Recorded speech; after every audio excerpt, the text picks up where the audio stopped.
Hey guys, Grape Collects. Today I'm taking you under the scope on a 1988 Lincoln cent. First and foremost, I do apologize for the hot spotting on this coin. As you can see, it looks like there's a miniature sun embedded on it. Unfortunately, this isn't an NGC slab. Well, not unfortunately. Fortunately, it's in the slab. However, I don't really have a great photo setup to deal with hot spotting slabs, so I apologize and hope that you can bear with it. So there's a reason I take you under a 1988 Lincoln cent to explain a variety I've mentioned a couple of times in different content creators and other YouTubers' streams. And I've kind of learned a large population of coin roll hunters and people in the numismatic community don't know this variety exists. And as of right now, this variety is pretty common all the way up to like MS Brown. It's fairly, relatively common. You can get a specimen in that grade for like $60, but it is a very low population coin overall. I believe less than 500, if I'm not incorrect, graded.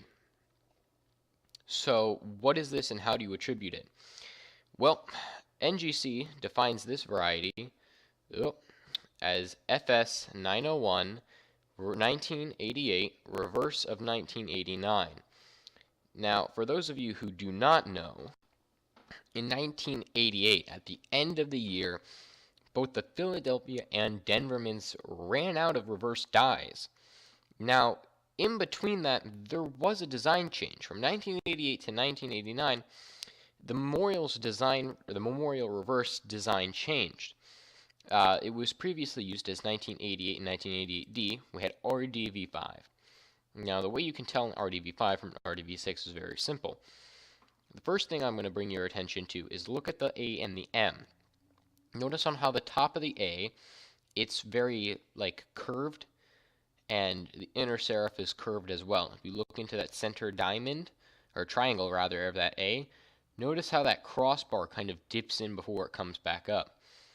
And now if you turn your attention to the M on the RDV5, notice how thin it is and how all of the tops of it are relatively triangular and have a very strong angle to them. Compare that to the RDV6, where that crossbar on the A is completely horizontal and that top is not curved so much on the A.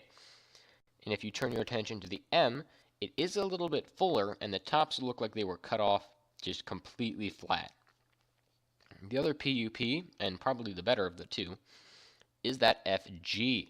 Notice how on the 1988 reverse of 1988, the RDV5, notice how that outer serif on the G, the one that swoops down and comes back up, notice how that is parallel. That if you were to take a line and draw it on that outside edge of the G, it would be completely parallel.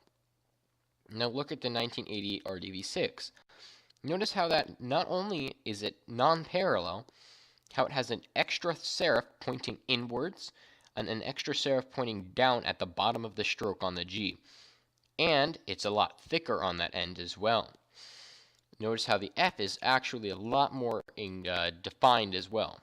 Here the F is a little bit thinner on the RDV5 versus a more full and defined on the RDV6. So what does one look like under the scope? Well, here is my personal example. Notice how on this you have that very thick and defined F, that secondary serif on the G coming inwards and on the downstroke, and how it's not parallel. If we go up to the AM, notice how the M has those cut tops on them. The A is a little bit, has that horizontal bar to it. And this is a very valuable variety you should be looking for if you're not already. This is a specimen I found coin roll hunting in NGC graded, as you probably already saw, mint state 65 red, putting it actually in the top percent. Now when you're getting these graded, if you decide to, and if you do get to decide one, or if you do decide to get one graded, I would heavily advise make sure one, it would get a full red designation. If there's a hint of doubt in your mind that it would not, do not get it graded. Red, brown, and brown specimens are overabundant. True full red specimens are extremely rare. And make sure you specify on that variety designation 1988 reverse of 1989 FS-901. there are many misattributed of this variety because they're often referred to as the wide AM. I have personally seen, I think, what is it, about 8 or 9 PCGS graded of this variety that were misattributed in the normal RDV5.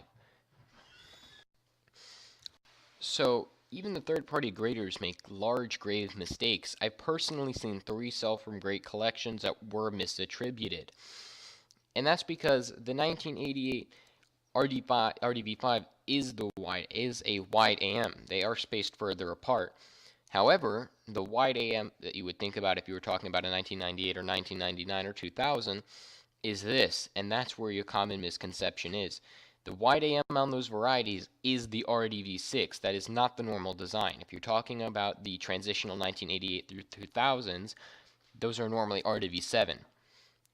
So, make sure it fits all of those pickup points. Now, there are multiple die pairs used for each of the mints. There are 4 confirmed die pairings for the 1988 Philadelphia. This one here, this personal specimen, is the only one with die pair 4, which is the rotated reverse die. I would have to show it to you, but it is actually rotated a slight amount. So that is fairly interesting. And there are, I think, only 1 die pair known for the 88D, which would make it seem like it's rarer, but in all reality, more have turned up of the 88D population-wise than I believe the 88 Philadelphia. But they do command a higher premium, I think, just due to the fact there was only 1 pairing. So make sure to look for this variety while coin roll hunting. And the real question there is, what is it worth, right? Circulated grades, probably not very much. Maybe you'd get like $50, $60 for it on a good day on eBay. If you move into like a MS63 red brown type grade, then you might reach like the $80 to $100 mark.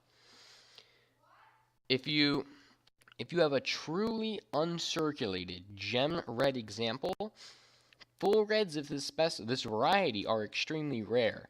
The PCGS population report is estimated to be 2 times like the actual population.